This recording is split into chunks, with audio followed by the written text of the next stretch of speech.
सभी को राम राम। मैं ऋषिका आज आप लोग के सामने कहानी लेकर आई हूँ। कहानी का नाम है अटूट विश्वास की शक्ति।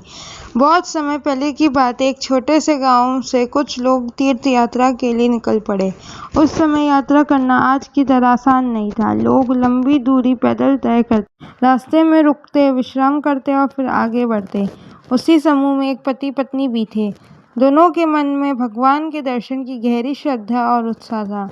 कई दिनों की पैदल यात्रा के बाद वे लोग एक बड़ी नदी के किनारे पहुंचे। नदी पार किए बिना आगे का रास्ता नहीं था। किनारे पर एक छोटी सी नाव खड़ी थी जिसमें बैठकर यात्रियों को नदी पार करनी थी। सभी यात्री नाव में बैठ गए। नाव धीरे धीरे नदी के बीच की ओर बढ़ने लगी। अचानक मौसम बदल गया। देखते ही देखते आसमान पर काले बादल छा गए। तेज हवाएं चलने लगी और कुछ ही क्षणों में भयंकर तूफान आ गया। नदी की लहरें उफान मारने लगी। छोटी सी नाव डगमगाने लगी, मानो कभी भी पलट सकती हो। नाव में बैठे सभी लोग घबरा गए। कोई भगवान का नाम जपने लगा, कोई एक दूसरे को पकड़कर खड़ा हो गया।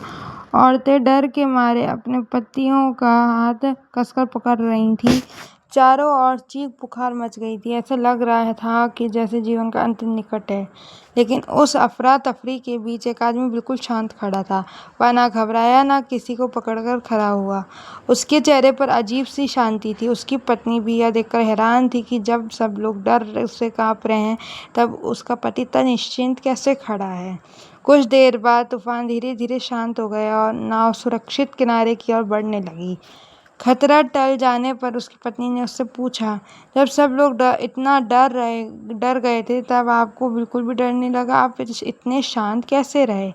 उस आदमी ने बिना कुछ बोले नाव में पड़ी एक तलवार उठा ली और अपनी पत्नी की ओर इशारा करते हुए बोला, अगर मैं अभी इस तलवार से तुम्हारा सिर काट दूं तो? यह सुनकर उसकी पत्नी हंस पड़ी और बोली, आप कैसी बात कर रहे हैं? आप ऐसा कभी नहीं कर सकते। मैं आपकी पत्नी हूँ, आप मुझे नुकसान नहीं पहुँचा सकते। उस आदमी ने मुस्कुराते हुए कहा, जब तुम्हें मुझ पर इतना विश्वास है कि तुम्हें मैं नुकसान नहीं पहुँचाऊँगा, तो मुझे उस परमात्मा पर उससे भी ज़्यादा विश्वास है। वही हमें इस संसार में लाया है, वही हमारी रक्षा करता है। जब तक उसकी इच्छा नहीं होगी, तब तक हमें कोई हानि नहीं पहुँचा सकता। उसकी बात सुनकर पत्नी की आंखों में श्रद्धा और समझ की चमक आ गई। शिक्षा, जब मन में अटूट विश्वास और आत्मविश्वास होता है, तब सबसे बड़ी विपत्ति भी हमें डिगा नहीं सकती। जीवन की हर परिस्थिति में परमात्मा पर भरोसा रखिए, क्योंकि सच्चा विश्वास ही मन को शांत और मजबूत बनाता है।